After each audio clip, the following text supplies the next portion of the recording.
2023년 부동산 시장, 한마디로 냉탕과 온탕을 오갔던 한 해로 정리할 수 있겠습니다. 지난 2022년 급격한 기준금리 인상과 또 PF발 자금 경색 등으로 부동산 시장 침체기가 이어졌지만 일산 부동산 대책으로 일부 규제가 완화되면서 수도권을 중심으로 다시금 분위기가 풀리기 시작한 건데요.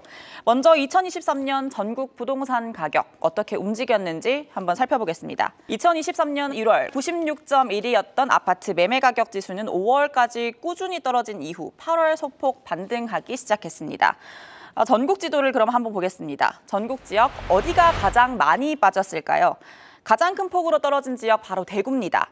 전국 평균 가격 변동률이 마이너스 3.25% 수준인데 이 2배를 훌쩍 넘는 마이너스 6.88%를 기록했습니다. 단순히 집값이 떨어진 것만이 문제가 아닙니다. 미분양 물량 역시도 전국에서 가장 많았는데 이 세종시와 비교하게 되면 100배 많은 수준입니다. 고금리와 원자재값 인상으로 수요는 줄어들고 있는데 이 한꺼번에 공급 물량이 쏟아지면서 문제가 된 겁니다. 네, 그렇다면 대표적으로 수요는 많지만 공급이 적은 서울 지역은 어떨까요? 이 서울의 2023년 입주 물량 3만 2천여 가구 수준으로 적은데 2024년 3분의 1 수준인 1만 가구로 뚝 떨어질 것으로 예상됩니다. 그래서일까요? 이 서울 지역 실거래가 지수를 살펴보면 2022년 큰 폭으로 하락했던 실거래가 지수가 2023년 1월 저점을 찍고 추석 전까지 꾸준히 상승했습니다. 하지만 추석이 지난 이후 또다시 그래프가 꺾이면서 2차 하락이 오는 게 아니냐 이런 우려도 나왔는데요. 다만 지역별로 편차는 컸습니다. 서울의 아파트 상반기 대비 하반기 가격 변동률을 지도에 나타내봤습니다.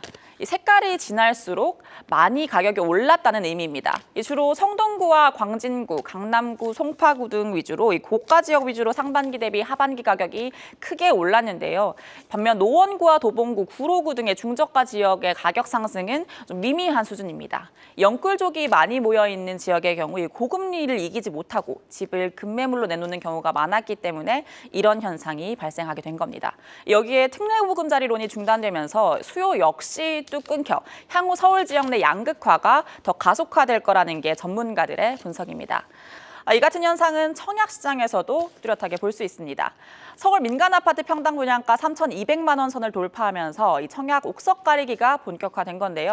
2023년 첫 강남 3구 청약인 힐스테이트 이편한 세상 문정은 이 세 자릿수 경쟁률을 기록한 반면 입지가 좋지 못한 지역의 경우 1대1 경쟁률을 채우지 못하기도 했습니다. 그렇다면 2024년 집값 과연 반등할까요? 전문가들에게 물어보니 무엇보다 금리가 최대 변수라고 입을 모았습니다.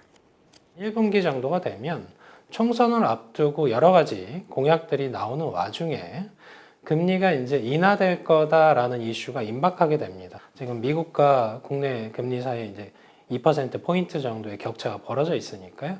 그런 걸 감안하면 시장의 기대 심리의 자극 요소가 되는. 네, 제롬 파월 미국 연준 의장이 금리 인하를 시사하면서 시장의 기대감이 커진 상황에서 2024년 부동산 시장도 다시 활기를 띨 수 있을지 주목됩니다.